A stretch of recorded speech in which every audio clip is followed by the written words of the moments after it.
Hello, everybody. Ella J here for a wrestling gal, and today I am joined by your NWA Women's World Champion, Kenzie Paige. How are you today? I'm good, feeling like a champion. How about yourself? I am also feeling like a champion. We are on the cusp of Christmas, the most wonderful time of the year. So Oh, I'm in a beautiful. pretty jolly mood, as rightfully Yes. so. Um, Yes. Obviously, though, we will be talking about this big event you have coming up this weekend, actually, for the National Wrestling Alliance. Of course, I'm talking about Looks That Kill, which takes place from Dothan, Alabama on December 14th. Before we get into this event, though, I want to take it back all the way to NWA 75. Obviously, that was a big Mhm. weekend for you. You dethroned Kamille to claim the NWA Women's World Championship. I'm curious, coming off of Camille's historic modern day run, what were your goals for the title that is now in your possessions? What expectations did you set up for yourself heading into your reign? I knew that Camille had had a long, dominant run. So I wasn't so focused on how long I was going to keep it. I was focused on what I was going to do while I had it. Right. So, and here I am, well over a year later, still holding it. Yeah. So it is crazy to think about, but whenever I had it, I was telling my little sister, I was like, while I have this, I'm gonna change the way that the women work and everything like that, the way the women wrestle, the way the matches that were put in. Camille had started a trend of like, if you don't watch the NWA for anything else, watch it for the women. So, once I got the belt, I'm like, you know what, Camille's onto something. Like, even if we can't get the people to watch National Wrestling Alliance, we can get them to be attracted to what the women are doing because we are killing it. We are doing really good. So my biggest concern was making sure that I was representing the women's division and all of the women, how Camille did and how, everyone prior to carried the championship. Yeah, and obviously I feel like especially since you've won the title, there's been like a burst of talent coming on since then. You're kind of a Mhm. vet in the division now at this point. Even though you're still also kind of a rising star in the grand scheme of wrestling, we've Yeah. obviously had some new faces like Taylor Rising, Ruthie J, Tiffany Nieves. Obviously, your upcoming opponent, Hollywood Haley J, has returned. And so she's really just getting started in the NWA in the grand schemes of things. But looking at your run so far, do you think that you've personally lived up to those expectations that you not only put forth for yourself, but also the women of NWA? I think that I've done what I can do. When the it's hard to say. I feel like I've done, what I can do. You know what I mean? With the situations I've been given and everything that I've been put through and put in, with Ella leaving and Mhm. now Kylie is hurt.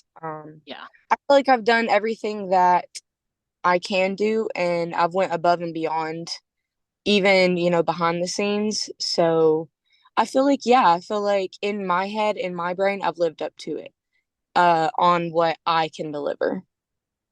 I think so too, especially so young. You're what, in your maybe mid 20s now at this point. You've taken on a lot of responsibility. Obviously, we'll talk about this later, but owning and operating a whole NWA territory with your sister now, and obviously leading the charge for the women, but also, like you said, you've been helping your sister also kind of build herself up as a tag team as well.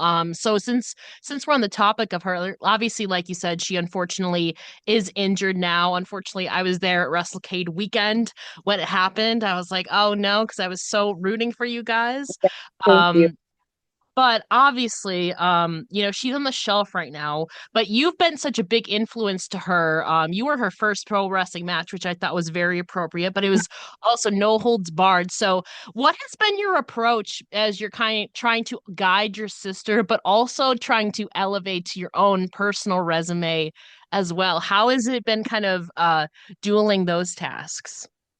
I just kind of like try to instill in Kylie's head like everything I know and I've learned from like Dr. Tom and Ricky Morton and Miss Jazz and Mickey and all of these people who have shaped who I am and Kylie hasn't got to be around like as much. I try to just like instill all that stuff in her head or like any opportunity I get, I try to like make sure like Kylie's right there, right beside me, or in on it, or here's what I'm doing, or just the approach of like not old school wrestling, but like we shake hands in the locker room. We don't throw temper tantrums in the locker room. We just everything that you're supposed to do is how I've tried to raise her up.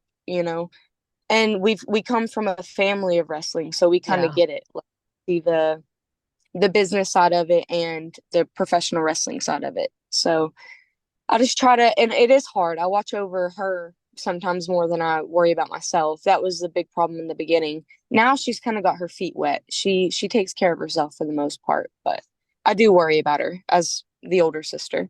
Yeah, of course. I'm an older sibling myself, obviously not a pro wrestler performer myself, but I have a younger brother and I'm It, always like worrying about him. So yeah. I get that. Obviously now she's on the shelf now, which like you said, you mentioned obviously you felt like you were not giving up a part of yourself, but leaning more into your sister. Now, I mean, it's an unfortunate opportunity. It's an unfortunate kind of circumstances, but now this is kind of also, I feel like an opportunity for you to focus on yourself a little bit more as well. And obviously we are wishing her the best of luck. But obviously, once she comes back, what are your predictions for your sister, Kylie? What can we expect from her upon her eventual return, you think? I think that she's going to go absolutely crazy at the Alliance. I think that when she is, because she's going crazy right now. Yeah. She hates in a ring. As you know, like not traveling stuff like that. Just change of schedule sucks. I think she's gonna come back with a vengeance. She's already one of the most hard hitting, crazy girls in the locker room, anyways. So when she comes back, there's definitely gonna be. She's already said like on social media she's coming for heads. Like she feels like she has something to prove, even though she doesn't. But she feels like she has something to prove, and when she comes back, it is gonna be. She's gonna go wild on the girls just to prove to herself that she's still got it and she's good. Now, theoretically, whenever we don't know, I don't know the exact timetable when she's Mhm. coming back, but should you have the title, I'm sure, I mean, because she's vied in contendership matches for your title, obviously has yet to challenge you. But have you guys talked about should there ever an occasion arise where you two are facing each other, where she challenges you for your championship and how you two might handle that? Um, I've said this before. I think that I will be able to go into the match and look at her like I look at every other wrestler. I'm thinking, this is just another opponent standing across the ring. Because there's no love lost when the Burke. You know what I mean? That's my baby. That's my championship. That's my like it's been a part of my life for over a year. You know what I mean? Like I wake up every morning, I see that championship. I love that belt. I love everything that it's brought to me. I love having it. I love the nostalgic history of it. So when I stand across the ring from Kylie and she wants it, I'm not going to take that moment away from her. If she can beat me for the Burke, that's a moment for her career and herself. But she's going to have a hell of a fight. And Oh that's yeah. how I look at it. Yeah, absolutely. You've had some amazing title defenses. You've had actually almost 2 dozen. I believe this will be your 23rd title defense since claiming the title. But obviously you mentioned, you've been teaching your sister some things. You've also been teaching other things to the new generation of performers on the indies. I know over the summer you led a seminar alongside EC3 at the Mhm, School of Morton with Ricky Morton. mhm. So tell us about that experience from you recall. What kind of I guess, lessons or guidance did you give to these up and coming wrestlers? That was the most life-changing experience I had because it opened the door for me to now be like the head trainer at School of Yeah, Morton. So while I was there, so EC3 focused more on the promos, which I got to sit in there and I listened to the feedback he gave. And then I just asked him questions like, what do you see yourself as? What is your character? Like describe yourself in five or less words. So I just listened to EC3 on the promos because I was really like I was interested how he, got them out of their shell because we only had him for 2 days. yeah. So but I did a lot of the in-ring stuff. So Ricky and EC3 had me do the in-ring stuff like what Dr. Tom does. So I had my Dr. Tom book and we just went through not blow up drills, but just like drills to like, just have them lock up and just do an international spot, see how they work together, see their timing. So that's what I was over. I was over the ring. I was also going through a hard time. That's when I lost my papaw. But Yeah. man, it walking in there and like training and getting away from all like real life for just 3 hours was just I needed it. Like it was the perfect timing. That was God's perfect timing for me. Yeah, wrestling's obviously you grew up in it, so you kind of didn't really have a choice. It was always there. But wrestling, I feel like, has been an escape for a lot of people, whether you're just a fan or you're a performer yourself. So I'm so glad that you were able to utilize professional wrestling and channel maybe some of those emotions into your work and all of that. Yes. But obviously, you mentioned now Ricky Morton is obviously a huge icon in the NWA and still wrestling to this day. Like that man is just so impressive. We need to like give him his flowers, his props. Yes. Um, so you're obviously working very closely with him now, as you said, a trainer at the School of Morton and also in NWA. So can you tell us more about your experience working with Ricky and also I have to assume learning from him at the same time? It's truly like life change. Like I always say this, I'm like, I get to be a head trainer for the School of Morton. Ricky Morton is a Hall of Famer. Like he Yeah. is and I can't believe that's my life, really. And a woman to be a head trainer too, and especially in Tennessee, is pretty crazy. So for him to even give me that opportunity, I feel like that speaks volumes on him. Like he trusts a 22-year-old woman to go in and tell these men what to do and lead this training. And for him to trust me with that, his whole school, his brand new building, and he gave me a key to it. Like I could never repay him for that. Could never repay him for that. But he says that he's like he'll give you advice and then he'll be like, you don't know what I'm talking about right now, but you will. You don't understand what I'm saying, but you will. And there's been so many times I'm like driving back from training and I'm like, what did he mean by that? What did he mean? And I wouldn't get it until I got it. So Ricky is just he breaks everything down and he talks, forever. He has a million stories, a million and one stories actually. I was going to ask, do you have a specific moment where something he said, like you said, didn't really resonate at first, but then it clicked and then you maybe applied it to your work? Well, okay, so I was actually running a training session and he had came in, obviously, and was working with everybody and he pulls me out randomly in front of everyone, which this is a big anxiety. I have something you should know about Kenzie. I have terrible anxiety for real. The real Kenzie does. So he pulled me out in front of the whole class and was like, hit me with a 1-2. And I was like, what? And then he hits me and then he goes, hit me with a 1-2. And I was like, what are you talking about? And he goes, you don't know everything, but one day you will. I was like, what does he mean? So then I was in my car driving back home, and the next time I seen him, I understood what he meant. He hit me. He said, hit me with the 1-2. So when he clocks me, I hit him back twice. I was like, what?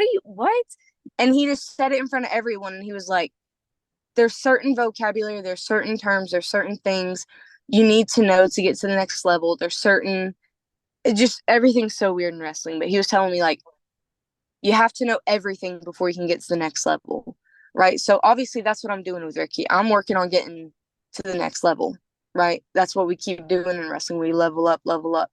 So he's helped me a lot in that way, right? Of like learning the ins and outs of wrestling, learning the backstage stuff, learning the business side of it, learning the history of it.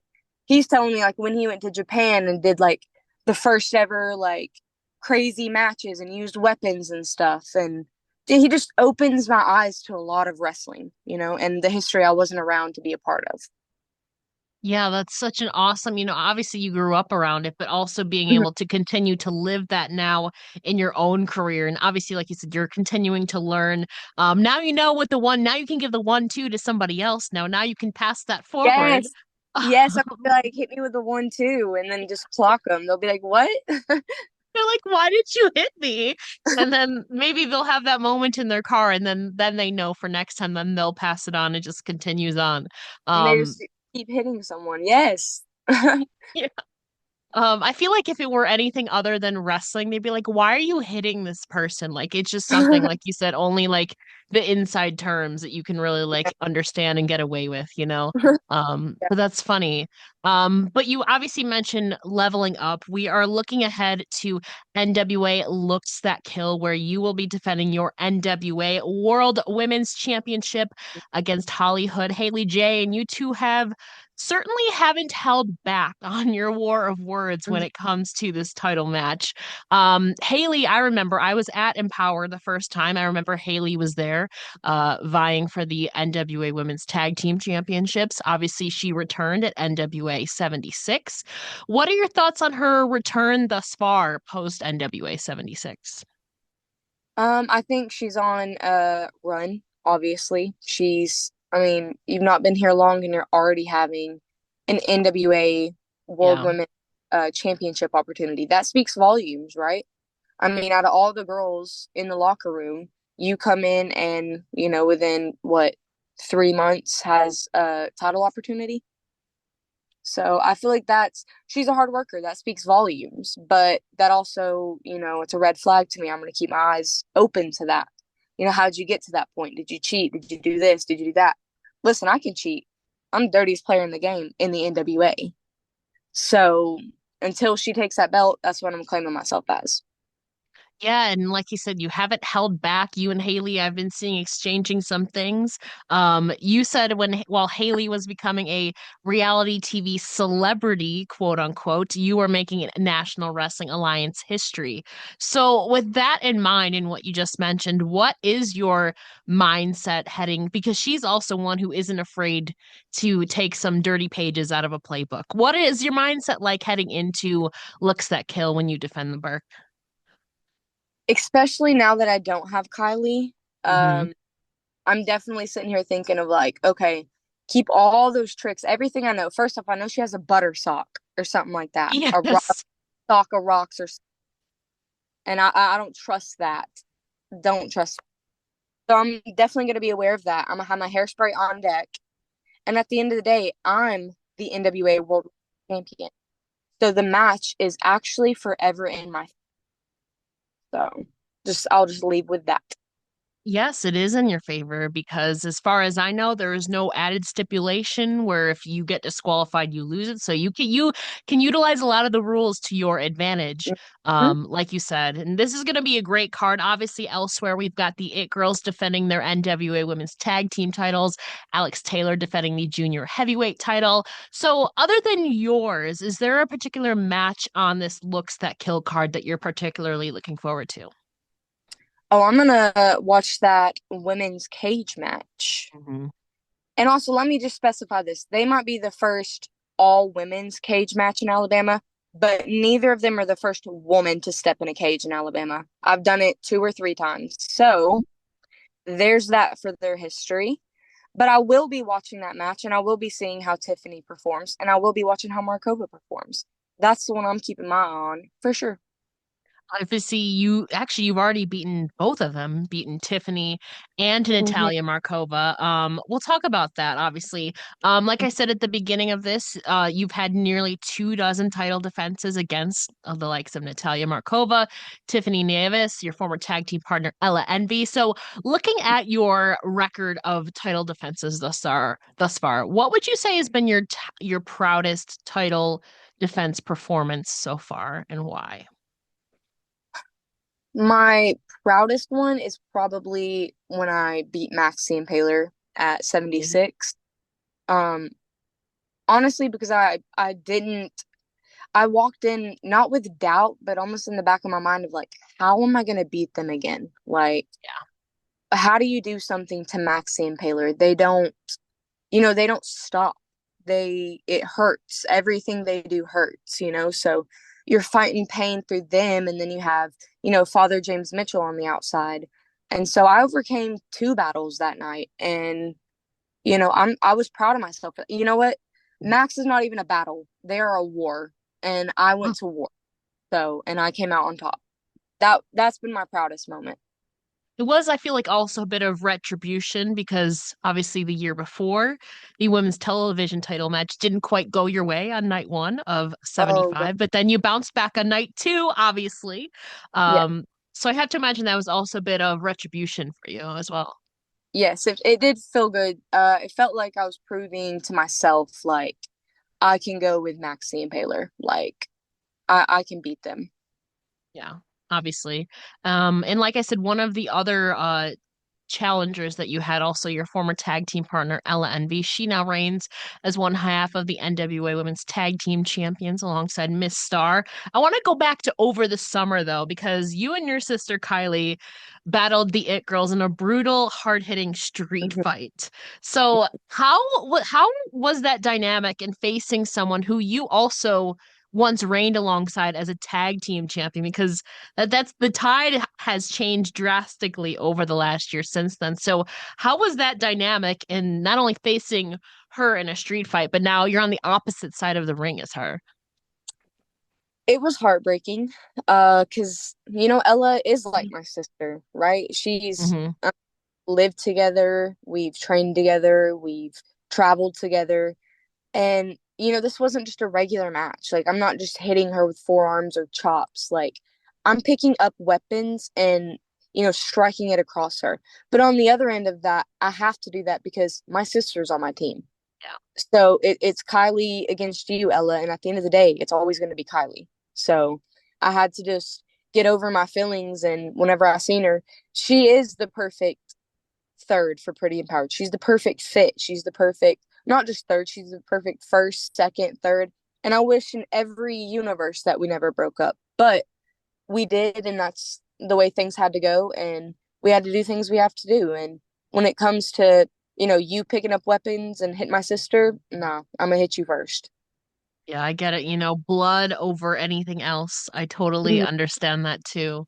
And obviously, we were talking about looks that kill. So kind of in that spirit, I want to talk about your look and your aesthetic for a minute because you've obviously evolved your ring gear game. Your current ring gear game is very strong. I highly enjoy all the ring gears and outfits that you have.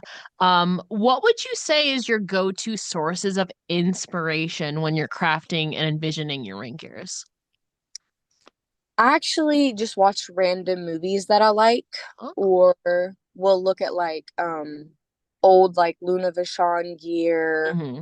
or Sherry Martell, like her managing fits, and see like if there's anything I can kind of pull inspiration from. And then obviously the GOAT, Shawn Michaels, I Yeah, pull a lot from Michaels. I have a few jackets that mimic his. yeah. He's definitely my inspiration when it comes to gear, like as far as wrestling goes. I'm curious, just in general, like fashion inspirations in real life. Who do you look to for fashion inspo and style in real life? I really like the way Billie Eilish dresses. You know how Yeah, she, the it's almost like streetwear. It's like the yeah, baggy clothes. I don't know if we've ever got to like see, we don't get to see each other often in person, but I'm typically in baggy clothes, like baggy jeans. I might wear a crop top to make it like look, more cute. 9 times out of 10 though, I'm in baggy clothes and some Nikes and my hair done. That's how I like, and some jewelry. yeah. It's comfy fashion. I get that. Yeah, I'm I one love who prefers comfy too. Obviously, you like dressing up occasionally, but I feel like in general, comfy casual is where it's at. So you can style Yes, it up, yeah. like you said, with some necklaces and all of that. I have to ask too, one of your most recent gears, the pink and jaguar print two piece. Mhm. Is there a certain story or inspiration behind that ring gear specifically? So it was actually gonna be Dalmatian gear. I was Mm. gonna because I wanted to do more of like I don't know how to explain it. Like I watched the movie, what's it called with Emma Stone? What is it? The with the dogs, 101 Dalmatians. Oh, and might the Cruella de Vil one? Cruella, yes, I'm Yeah, sorry. yeah. Yeah, Cruella. I was gonna do more of like a Cruella Oh, based gimmick, where because I do love fashion and yeah. stuff like that. And I was gonna do more of like a goddess of glam type thing. And so I was gonna do a Dalmatian print, and then I'd seen like 3 or 4 other people get it, and they looked amazing and stunning, and I was like, I can't.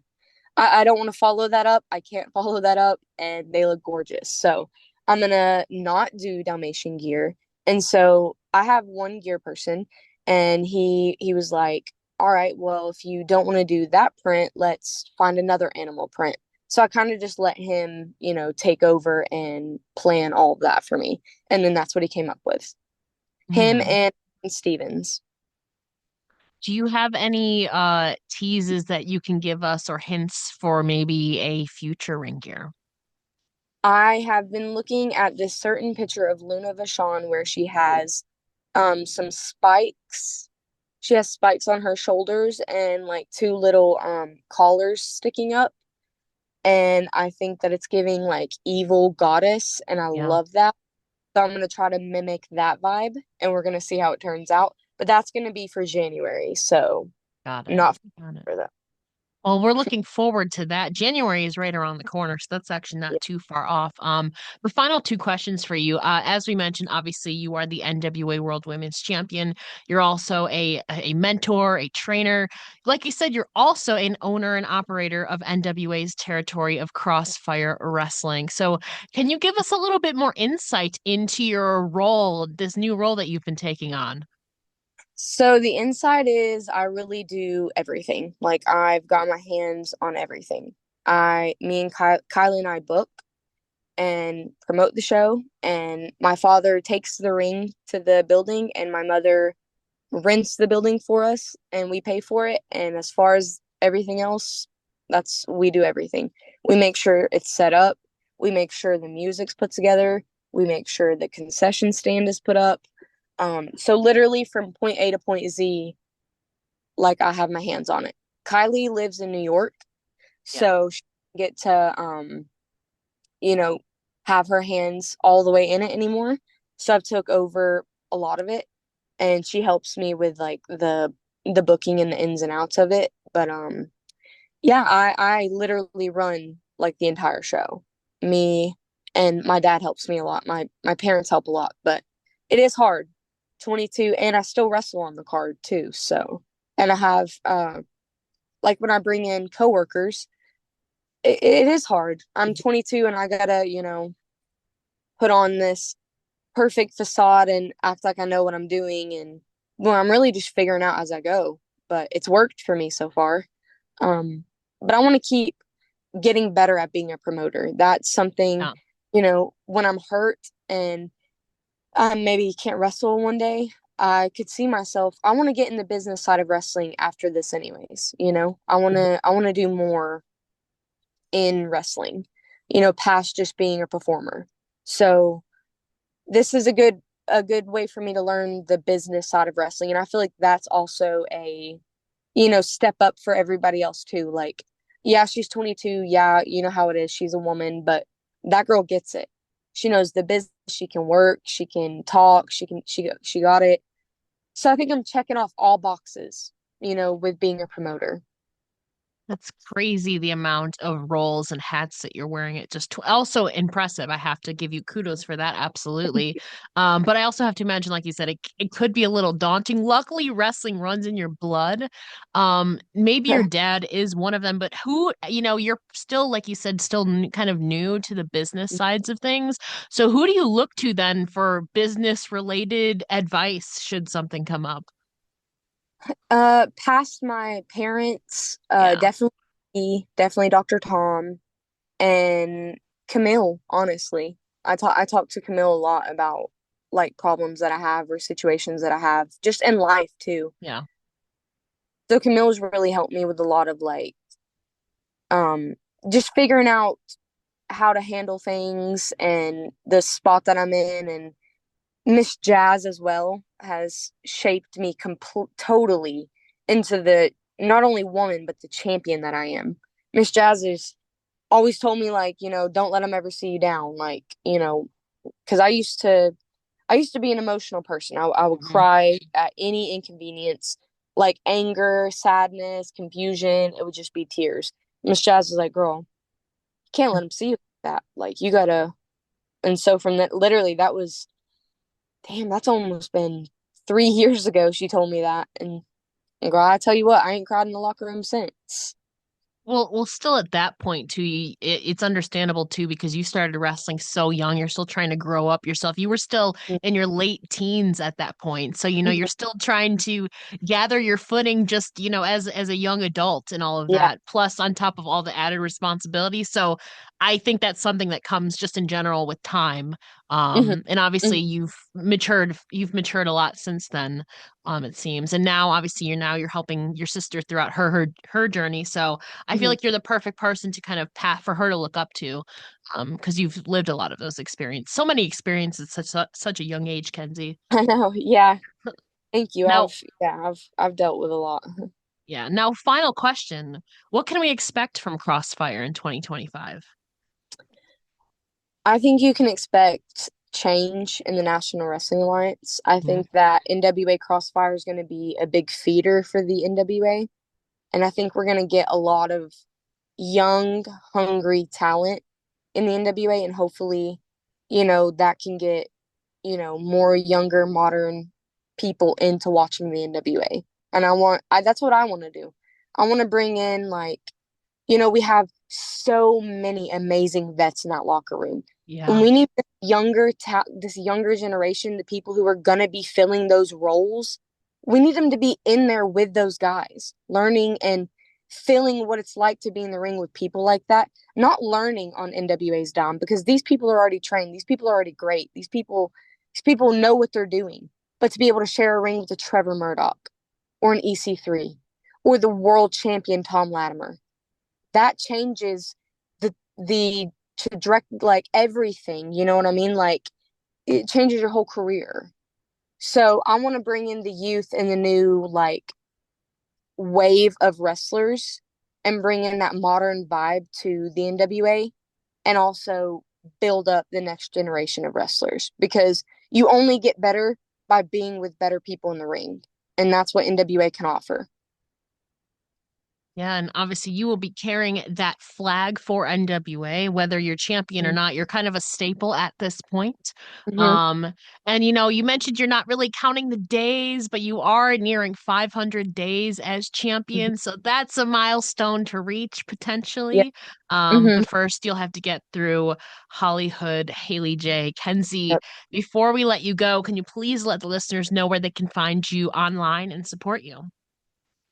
You can find me on Twitter and Instagram at Kenzie Paige _1. That is where all my stuff is. And then you can follow NWA on all socials, just at NWA or at National Wrestling Alliance. And don't forget to check out NWA Looks That Kill coming up this Saturday, December 14th, where Kenzie will be defending the Burke against Hollywood, Haley J. Kenzie, thank you so much for joining me here today. Thank you for having me.